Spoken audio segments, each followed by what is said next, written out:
بسم اللہ الرحمن الرحیم۔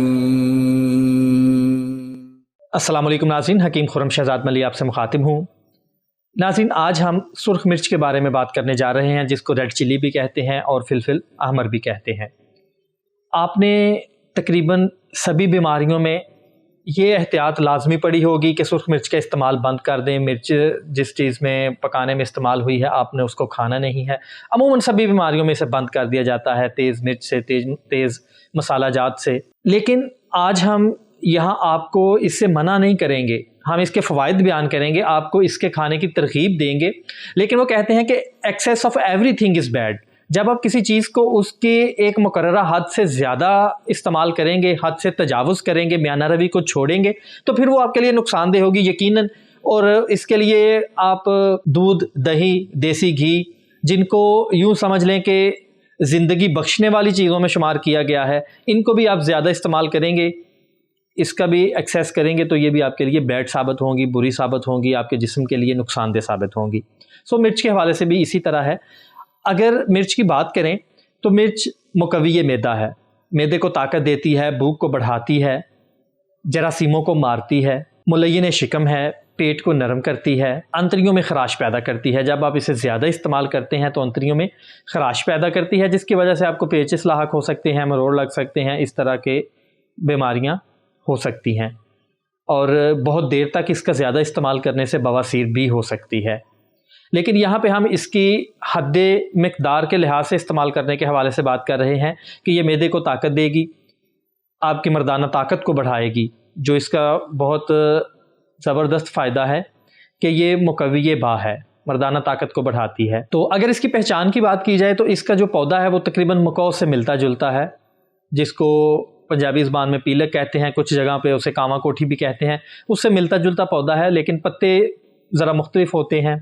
یہ مرچ کے جو پتے ہیں وہ تقریباً 3 سے 4 انچ تک لمبے اور 1.5 سے 2 انچ تک چوڑے ہوتے ہیں، اور جو اس کا پھول ہے وہ سفید رنگ کا لگتا ہے۔ چونکہ یہ جب پھل لگتا ہے تو اس نے نیچے کی طرف لٹکنا ہوتا ہے، اس لیے جب آپ اس کا پودا دیکھیں گے تو اس کے پھولوں کا منہ نیچے کی طرف ہوگا، کیونکہ اس کے اندر سے ہی مرچ نے نکلنا ہے، اس کا پھل بننا ہے اور وہ نیچے کو لٹکنا ہے، اس لیے اس کا جو پھول ہے وہ نیچے کی طرف ہوتا ہے، سفید رنگ کا، اور کسی حد تک مکو سے ملتا جلتا پھول ہوتا ہے۔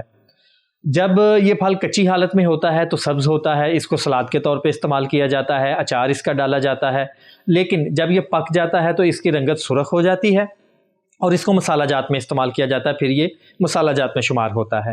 تو آئیے پہلے اس کے پودے کی پہچان کر لیتے ہیں، آپ کو اس کا پھل دکھا دیتے ہیں کس طرح لگتا ہے۔ جی، یہ مرچ سرخ کا پودا ہے، لیکن یہاں پہ سرخ شاید کوئی اکا دکا مرچ آپ کو ملے گی۔ ابھی یہ تازہ پھل لگا ہے، یہ سبز ہیں، یہ اپنے وقت پہ پکیں گی تو پھر یہ سرخ ہوں گی۔ عام طور پر جو اس کا قد ہے وہ 1 سے 2 فٹ تک ہے، اور پتے 2 سے 3 انچ لمبے اور 1 سے 1.5 انچ تک چوڑے ہیں۔ پھول سفید رنگ کا ہے اور اس کا منہ نیچے کی طرف ہوتا ہے، کیونکہ مرچ نے نیچے کی طرف لٹکنا ہے، اس کا پھل نیچے کی طرف کو جانا ہے، اس لیے اس کا یہ منہ جو ہے وہ پھولوں کا نیچے کی طرف ہے۔ تو عموماً ایک پودے پر اگر بات کی جائے تو 50 سے 60 مرچیں لگتی ہیں، اور یہ مسالہ جات میں بھی استعمال ہوتی ہیں، یہ اچار میں بھی استعمال ہوتی ہے، اور ویسے بھی کچی بھی کھائی جاتی ہے۔ تو یہ اس کے استعمال ہیں۔ تو یہ اس کا پودا ہے، اس طرح یہ مرچیں لگتی ہیں۔ امید کرتا ہوں آپ نے اس کی پہچان کر لی ہوگی۔ جی ناظرین، آپ نے فلفل احمر کے پودے کی پہچان کی، اس کے پتوں کو، پھولوں کو، پھل کو، سب چیزوں کو بغور دیکھا ہوگا۔ اگر اس کے مزاج کی بات کی جائے تو یہ تیسرے درجے میں گرم خشک ہے۔ اگر اس کے مزید فوائد کی بات کی جائے تو یہ زہریلے اثرات کو دور کرتی ہے۔ اگر بچھو کاٹ لے تو جس جگہ پہ بچھو نے کاٹا ہو وہاں پہ اس کا لیپ باندھا جاتا ہے، جس سے اس کے زہریلے اثرات جاتے رہتے ہیں۔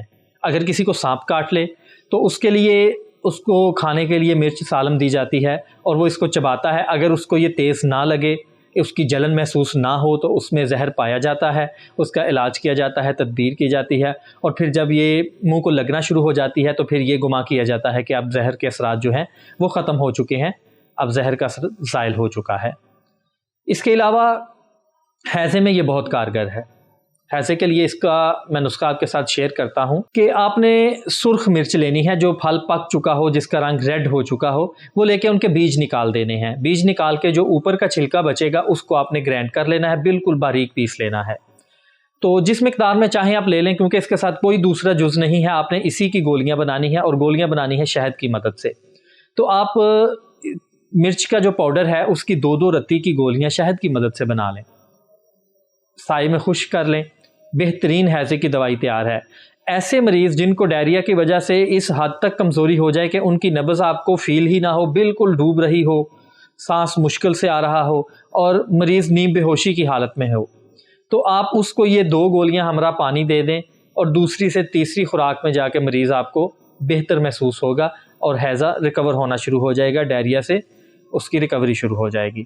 تو یہ ایک نسخہ تھا مرچ کے حوالے سے۔ تو کچھ دوستوں کے کمنٹس تھے کہ آپ ہر نسخے میں مرچ منع کرتے ہیں، کبھی یہ بھی بتا دیں کہ اس کو کھانا بھی چاہیے اور کیوں کھانا چاہیے، اس کے فوائد کیا ہیں۔ تو ان کمنٹس کو اور ان دوستوں کی خواہش کو مد نظر رکھتے ہوئے میں نے اس حوالے سے یہ ایک مختصر سی ویڈیو بنائی۔